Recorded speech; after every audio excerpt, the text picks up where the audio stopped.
Welcome back to Give Me Tech, where today we're going to be talking about the Herman Miller Embody Chair. Now, I've been taking you guys on a little journey with me on creating my space, whether it be my home office space / my YouTube channel space. And I've shown you guys a few things in my space that I wanted to embark on a little bit more today. Well, today I did pick up the Herman Miller Embody Chair, and you may say, well, you just did a video on the autonomous kin chair. Well, you're right.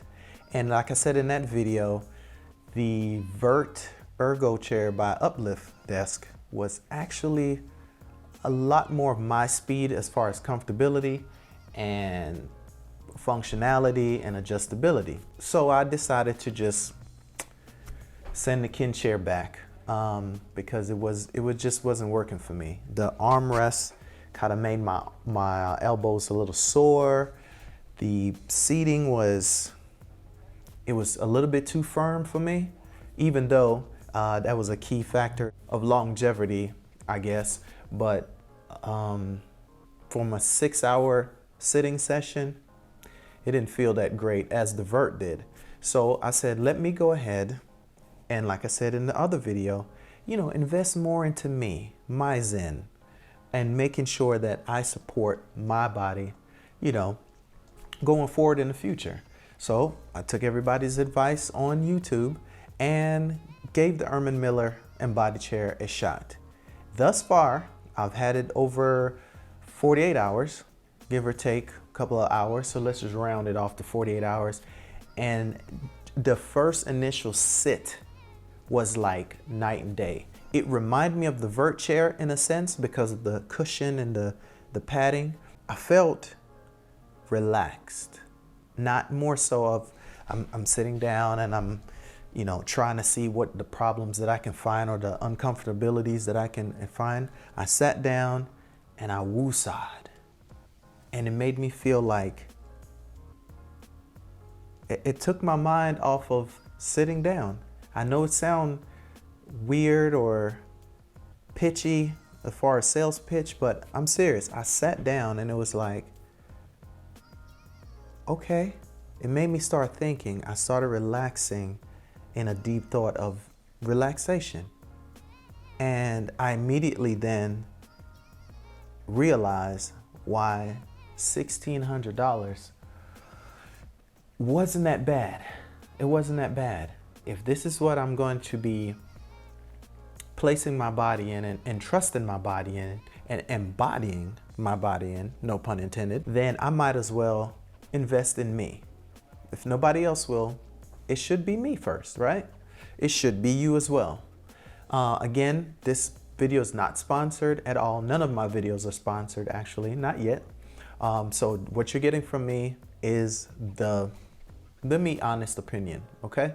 So again, back to the story at hand, the Embody by Herman Miller. Sat in it. I did choose to go with the graphite on graphite, or the graphite on charcoal medley, I'm sorry. And the armrest, man, it is plushed.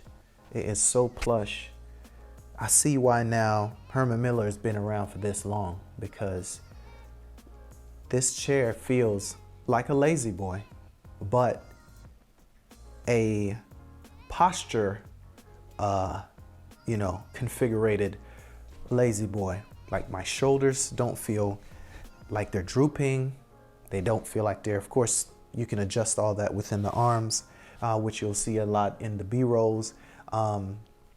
It has the right amount of adjustability. I know a few people mentioned that, the lack of lumbar support, but I'm not a back doctor or anything. I have my lumbar support all the way maxed out in my car.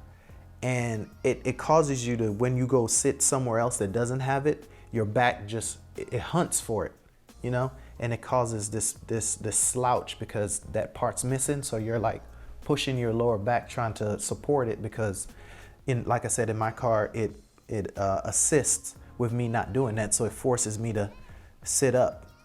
On the Embody, it has a slight curvature within the seat, as you can see right here for my lower back.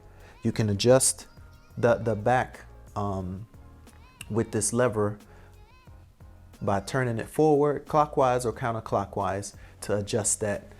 But it's the in-between of me maxing out my lumbar support in my car versus me sitting on my couch that has no lumbar support. It's like that happy medium where I now have to be conscious of making sure that I'm, you know, in the right position per se. Another thing that I realized with the Embody Chair is the adjustment right here on the legs that goes in and out. I never knew how much of a difference that really made, but releasing it all the way out or extending it all the way out for me literally feels like my legs are floating.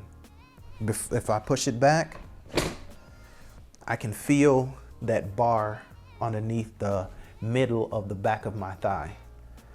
I do this, lift and pull forward, and it's like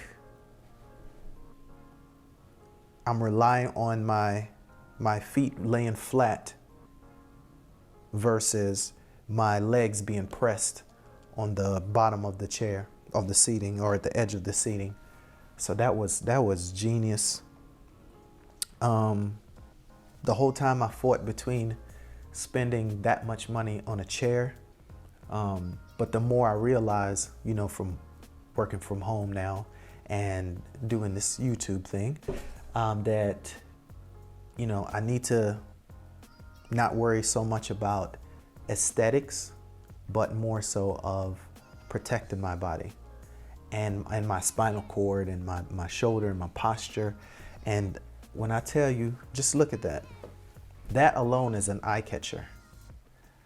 Just walking up to my desk now makes me go, I want to sit in that chair. You know, I want to place my tush in that chair right there.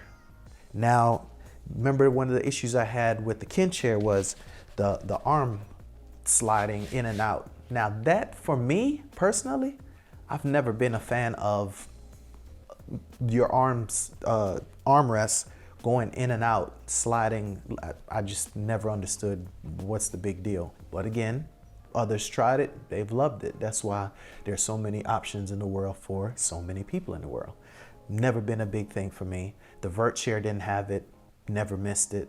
The Kin chair had it, and because it was so loose, it would just slide back and forth, and I never found myself wanting to do this. That's, to me, that's like a fidget feature, where somebody that just, you know, fidgety and just want to do something mental, they just do it or move it to feel like they've shifted their body's position. But for me, don't need it. So this being firm and sturdy and steady works for me. Sliding forward and backwards with the armrest again, not for me, which is cool. It might be for you, which is even cooler, because there's a chair out there for you. Now the fact that it goes, you know, out this way or back in this way, I know a lot of people say it's kind of like a catch-22, but yeah, you boom, once you set it all the way out, boom, set it and forget it.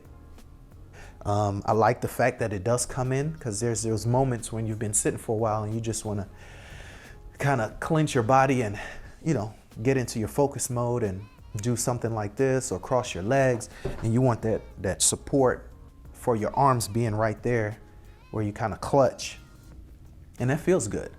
And there's sometimes you just want to sprawl out and you just push the arms all the way out and you just, you know, relax mode because you finally finished that project or, you know, that assignment that you were working on.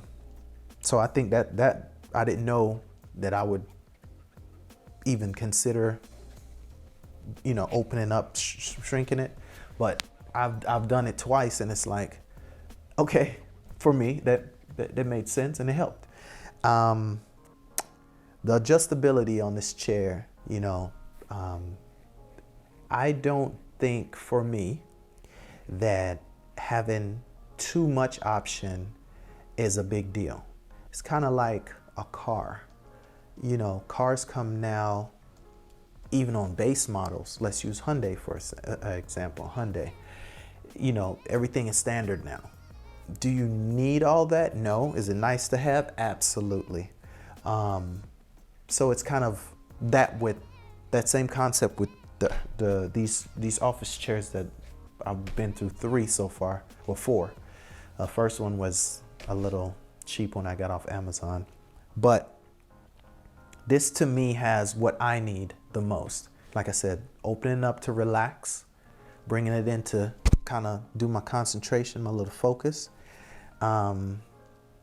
Definitely the seat extender. Oh my God, that was genius for me. I didn't even know, because the vert chair, I keep pointing over there because it's over there still. I'm going to use it for another project that I'm working on and putting it in that office. And the padding kind of, you know, negated the fact of the extension. So it worked out. But because this has like a firm edge, it extending it right behind my knee. Good job, Herman Miller. Fantastic idea. The wheels, it's not noisy. The vert, even with the clicks, you heard the vert was noisy. Like this one, let me slide up a little bit. I have it all the way for reclining. The back recline is all the way down. So slight noise, right? You don't hear any rock clicks. Quiet as a mouse. That is exceptional. I love that.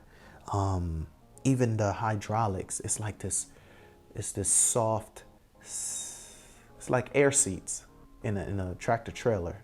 It's that nice, instead of this, it's that nice, I like it. I don't want to ramble on too much. Yes, I got the Embody chair. I got the graphite frame with the charcoal medley seating, as you'll see in the B-roll. And it goes with my mouse pad that I have on my desk. Again, bringing my space, personalizing, customizing my space that works best for me. I did get the new, not the new, but I did get a new lamp. I did get the BenQ. I'm going to do a little review video about that. Maybe. You guys let me know in the comments below. That's what I'm going to do. I'm not going to make the video. I'm not going to make the video until you guys request it.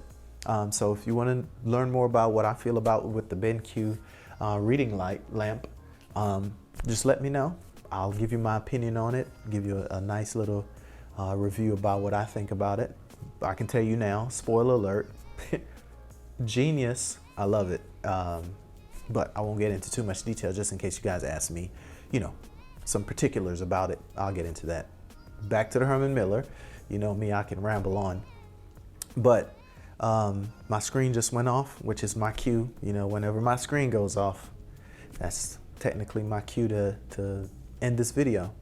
Hopefully, information that I gave you helped make your decision on a $200 chair versus a $500 chair or this expensive Herman Miller chair. If you have the budget for it, I suggest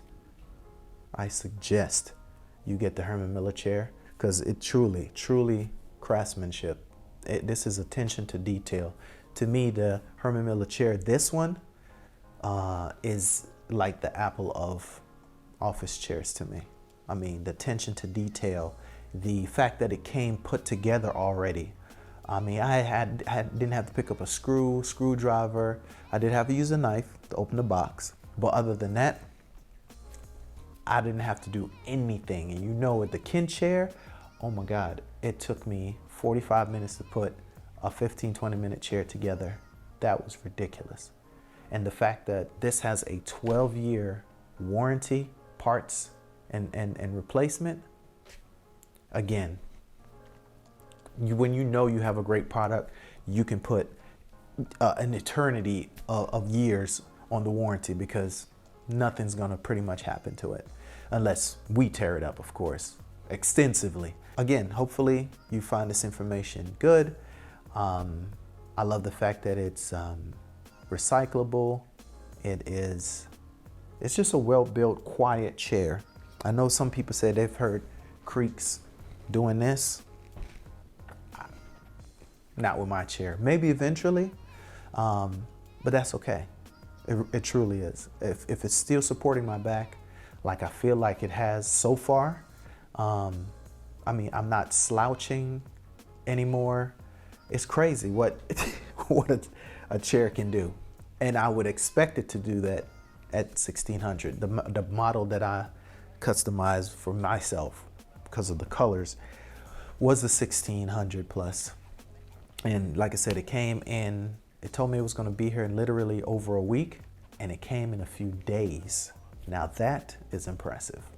That was one of the issues I had with the Kin chair. It took forever, and I've already sent it back. So thank you guys for watching. Like, share, subscribe. Make sure to hit the notification icon so you can stay up to date with the latest videos. This is Give Me Tech, and I'll see you in the next video. Thanks.